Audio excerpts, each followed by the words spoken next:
अस्सलाम स्टूडेंट्स, मेरा नाम डॉक्टर शहजाद है और आज आपका बायोलॉजी पार्ट 1 का लेक्चर 2 है, जिसका टॉपिक है लेवल ऑफ बायोलॉजिकल ऑर्गेनाइजेशंस। तो हमने प्रीवियस लेक्चर में हमने पढ़ा था कि जो लिविंग ऑर्गेनिजम्स हैं उसके कुछ कैरेक्टरिस्टिक्स हैं, जिसमें से पहला जो कैरेक्टरिस्टिक है वो ये है कि वो हाईली ऑर्गेनाइज्ड होते हैं। मतलब अगर हम लिविंग ऑर्गेनिज्म को स्टडी करते हैं तो वो उनके अंदर सिंप्लिसिटी नहीं होती है। मैंने आपको पहले भी बताया था कि उनके अंदर कम्प्लेक्सिटी होती है। तो आज हमने जो है उस कम्प्लेक्सिटी के बारे में हमने पढ़ना है कि आया कि उसके अंदर वो कौन कौन सी कम्प्लेक्सिटी है, वो मतलब वो कौन सी ऑर्गेनाइजेशंस के लेवल हैं जो कि उसको सिंपल से लेके कम्प्लेक्स की तरफ लेके जाते हैं। तो हमें पता है सेल जो है वो basic structure and functional unit of life, ये हमने पढ़ा हुआ है, पहले भी आप लोगों ने इसके बारे में पढ़ा हुआ है। तो आज जो हमने पढ़ना है वो ये है कि जो सेल है जो कि basic structure and functional unit of life है, वो एक्चुअली किस चीज से मिलकर बना हुआ है, उसके कॉन्स्टिट्यूएंट्स क्या हैं। तो आज जो है वो हमारे लेक्चर के जो 3 पार्ट्स हैं, सबसे पहला पार्ट जो है उसके अंदर हम डेफिनेशन पढ़ेंगे, what are bio elements. Second चीज जो है वो इसके अंदर हम पढ़ेंगे what are the types of bio elements, and the third part is what are the percentage of these bio elements in our body. तो हम स्टार्ट करते हैं। सबसे पहले जो है व्हाट इज बायो एलिमेंट्स। तो bio elements by the name it indicates that bio elements are the elements which constitute the life.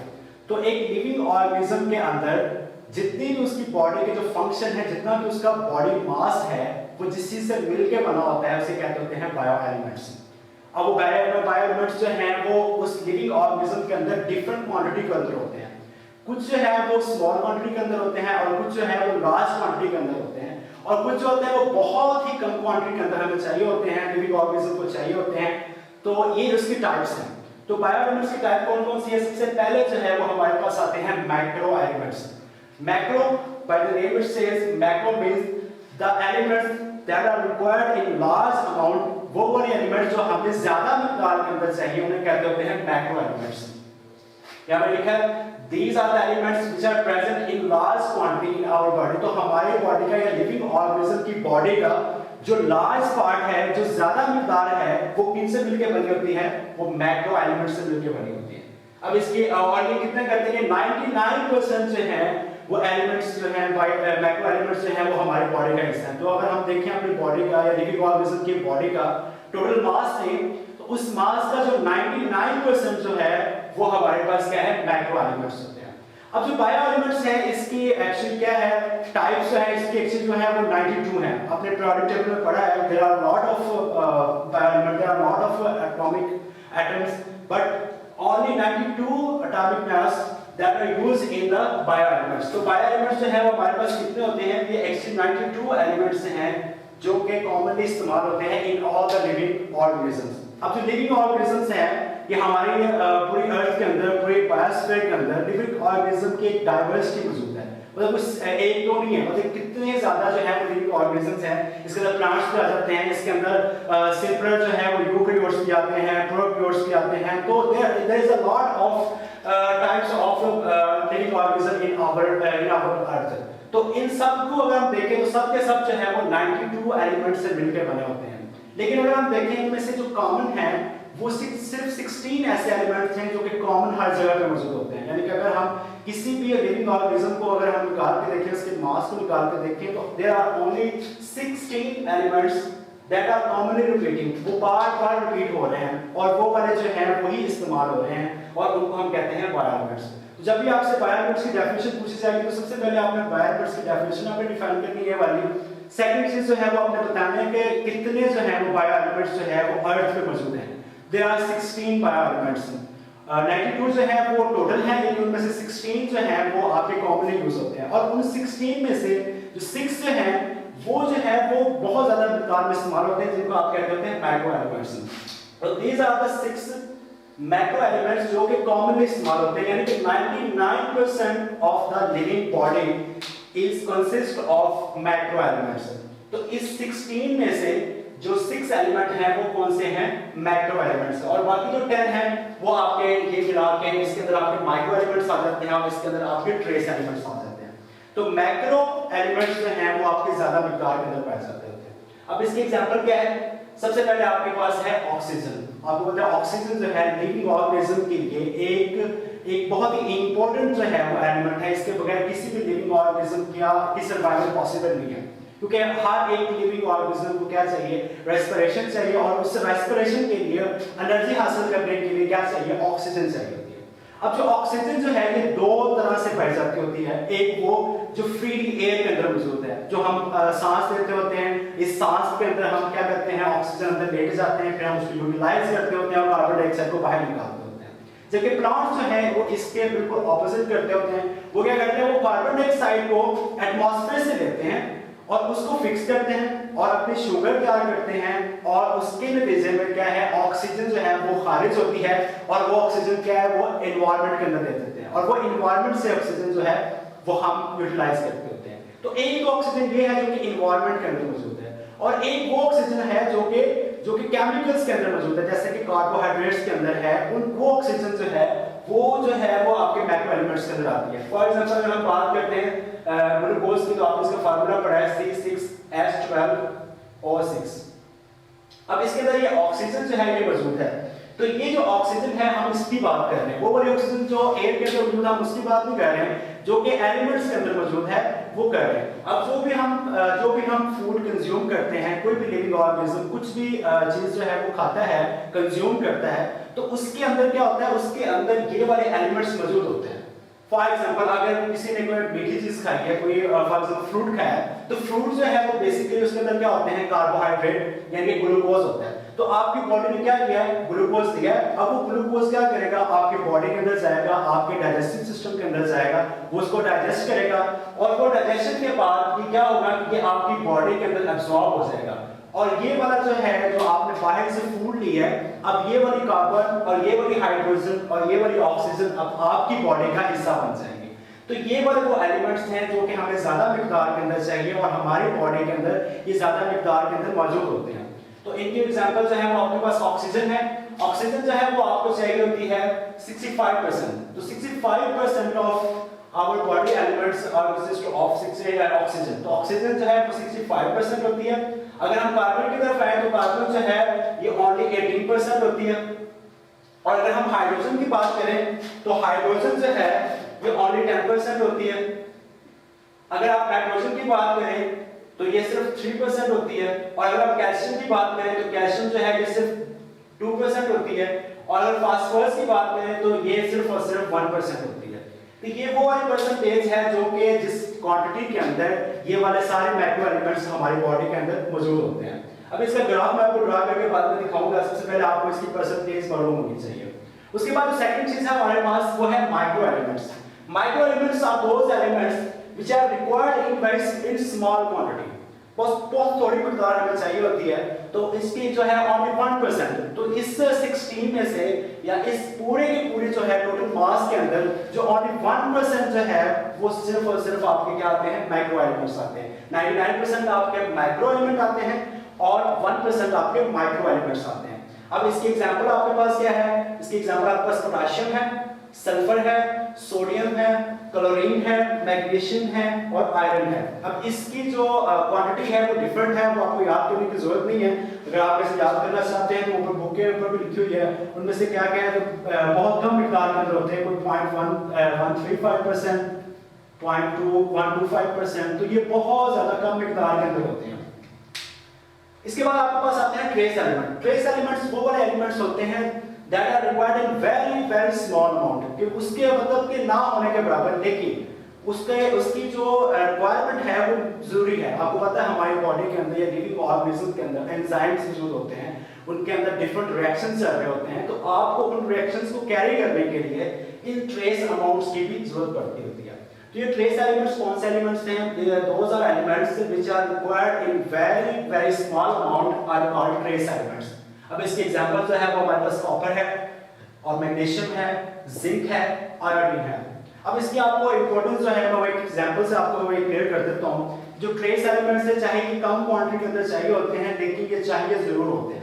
अब देखिए तो आयोडीन है, आपको पता है आपकी जो सॉल्ट करते हैं आपको अक्सर कहा जाता होता है कि आयोडीनाइज जो है वो सॉल्ट आपको कंज्यूम करना चाहिए। अब जो आयोडीन अगर हम देखें तो ये तकरीबन 0.001% आपकी बॉडी को रिक्वायर्ड होती है। लेकिन क्या है कि वो अगर आपको नहीं मिलती आपकी डेली आपकी डाइट के अंदर, तो क्या होगा, आपको क्वाइटर हो सकता होता है। क्वाइटर जो है वो आपका थायराइड ग्लैंड जो है वो क्या होता है, वो स्वेल कर जाता होता है, और इससे क्या है, बॉडी के अंदर डिजीज हो जाती है। तो आपको इससे पता लगना चाहिए कि ये एलिमेंट्स जितने मैंने यहाँ पर आपको बताए, ये 16 एलिमेंट्स हैं, ये सारे के सारे जो है वो बॉडी को रिक्वायर्ड होते हैं, और ये इतनी ही मिकदार के अंदर बॉडी को चाहिए होते हैं। इनमें से कोई सा भी एलिमेंट अगर मिस होगा तो उसकी बॉडी जो है वो प्रॉपर्ली फंक्शन नहीं कर सकती।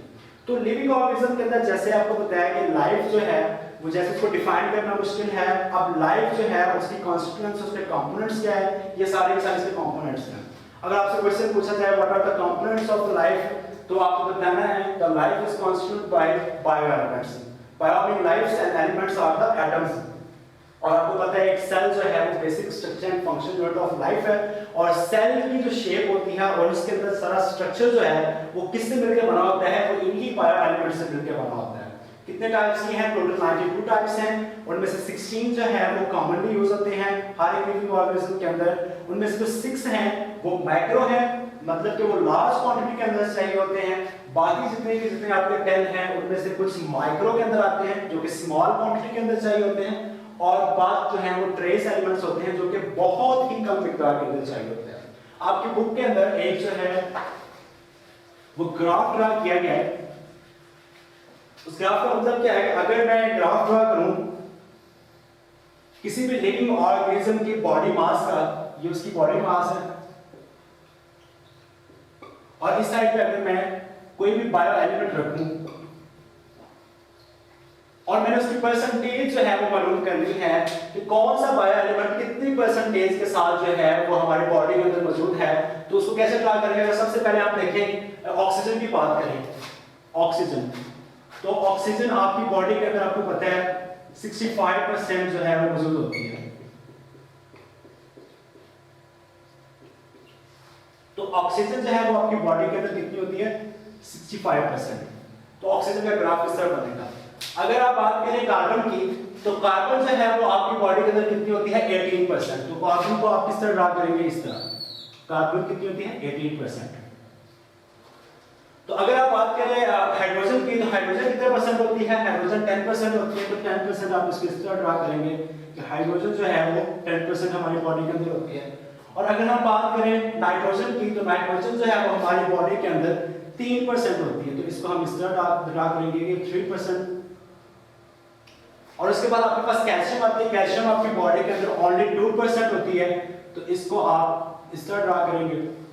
और लास्ट में आपके पास जो है वो फास्फोरस बच जाती है, और वो फास्फोरस जो है वो आपकी क्या है, 1% है।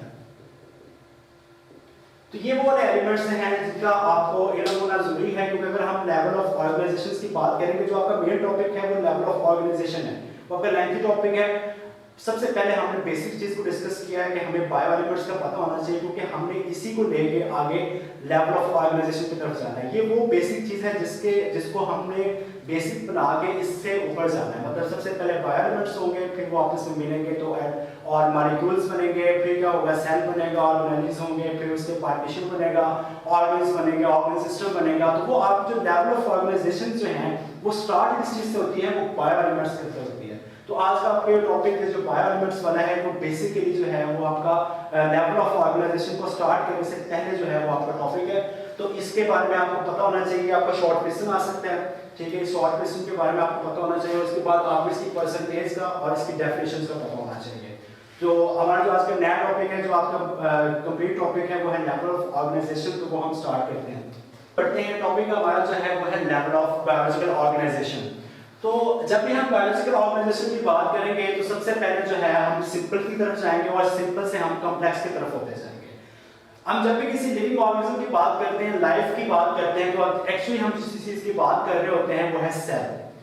तो सेल जो है वो एक बेसिक स्ट्रक्चर है हर एक लिविंग ऑर्गेनिज्म के अंदर। और आपको पता है सेल जो है इसके अंदर दो कंपोनेंट होते हैं, मेन दो कंपोनेंट्स होते हैं। एक वो जो कि सेंटर के अंदर होता है, उसको कहते होते हैं न्यूक्लियस, और एक वो जो कि न्यूक्लियस और वो बाह्य मेम्ब्रेन के दरमियान में जो आपका मटेरियल मौजूद होता है, उसको कहते होते हैं साइटोप्लाज्म। और ये आपकी सेल मेम्ब्रेन होती है। तो जब हम लाइफ की बात कर रहे होते हैं तो एक्चुअली हम इस चीज की बात कर रहे होते हैं। हम में जो लाइफ है या लिविंग ऑर्गेनिज्म में जो लाइफ है वो एक्चुअली क्या है, वो यहाँ से लेके यहाँ तक ये सारे का सारा जो मटेरियल है actually this is the life. तो इस लाइफ के बारे में डिस्कस करना। और पहले जो आपने बायो एलिमेंट्स पढ़े थे वो एक्चुअली क्या थे, वो ये जो पार्ट है आपका, ये आपके सेल के अंदर ये जो पार्ट है ये वो उन बायो एलिमेंट्स से मिलकर बना होता है। तो बायो एलिमेंट्स जो हैं वो यहाँ पे मौजूद होते हैं।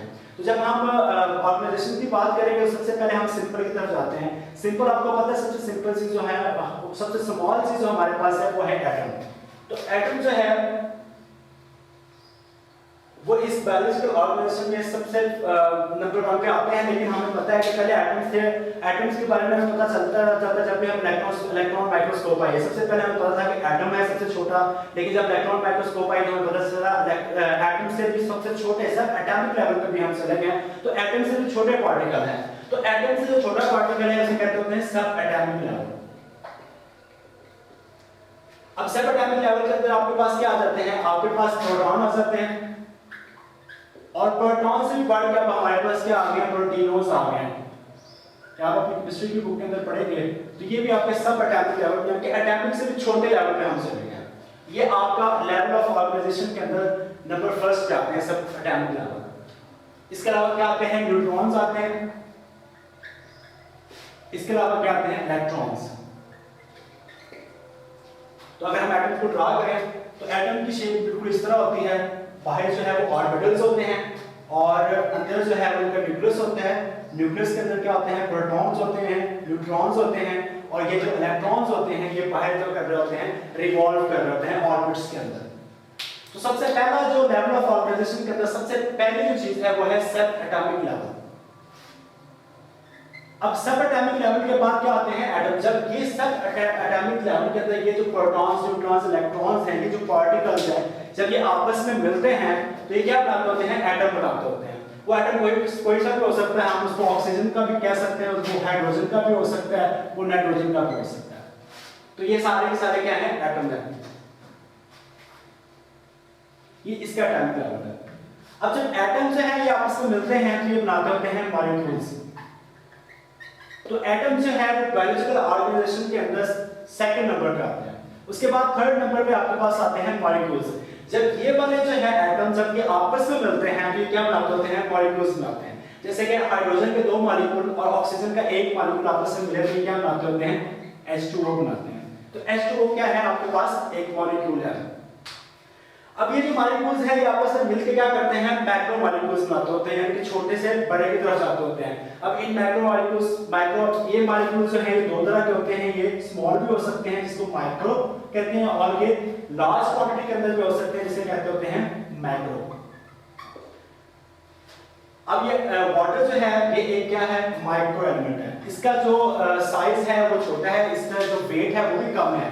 अब इसके मुकाबले में अगर मैं स्टार्च की या ग्लूकोज की बात करूं, C6H12O6, तो ये जो है कि इसके मुकाबले में इसका जो एटॉमिक वेट है वो भी क्या, एटॉमिक मास जो है वो भी ज्यादा है। तो इसको हम क्या कहेंगे, मैक्रो मॉलिक्यूल्स।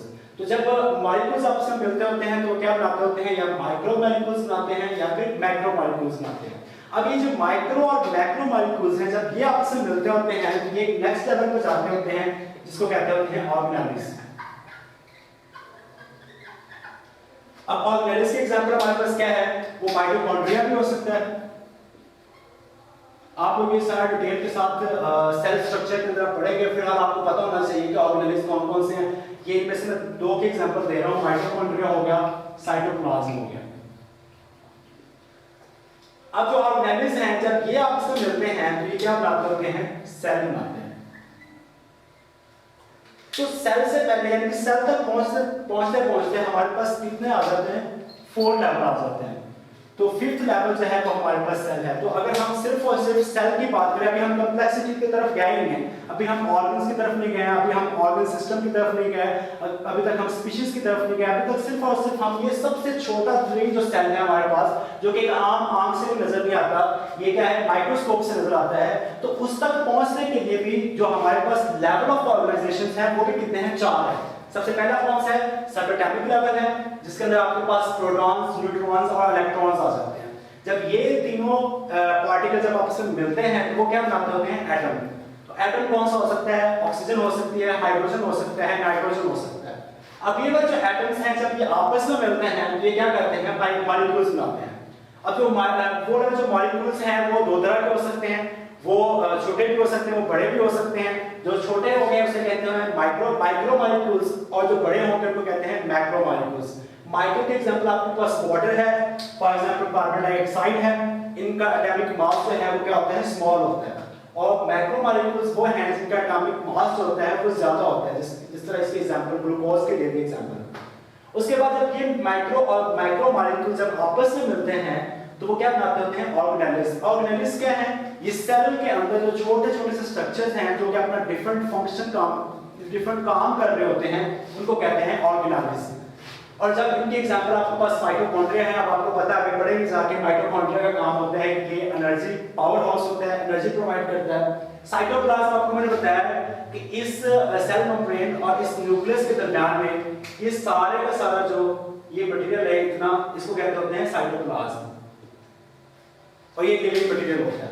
तो साइटोप्लाज्म में क्या है? एक ऑर्गेनेली है। ये न्यूक्लियस इसके अंदर मौजूद है, न्यूक्लियस भी क्या है? एक ऑर्गेनेली है। तो जब हम mitochondria, cytoplasm, nucleus, chromosome, chloroplast, जब इन सब ऑर्गेनेल्स को हम इकट्ठा करेंगे, एकम्युलेट करेंगे तो हमारे पास कौन सा स्ट्रक्चर आएगा? सेल आ जाएगा। तो हमारे पास सेल की एक शेप आ जाएगी। तो जब डिफरेंट ऑर्गेनेल्स जो हैं वो आपस में मिलेंगे तो मिलके इकट्ठे होकर क्या बनाती होती हैं? सेल बनाती हैं। तो आज का जो हमारा टॉपिक है वो यहाँ तक है, सेल लेवल तक है। तो इसके बाद आपकी जो है और कॉम्प्लेक्स की तरफ जाएंगे। अभी तक कॉम्प्लेक्सिटी खत्म नहीं हुई है, अभी सिर्फ हम सेल तक पहुंचे हैं। नेक्स्ट जो है level of organization, biological organization जो है वो हम डिस्कस करेंगे अपने नेक्स्ट लेक्चर्स के अंदर। तब तक के लिए अल्लाह हाफिज़, अपना ख्याल रखिएगा।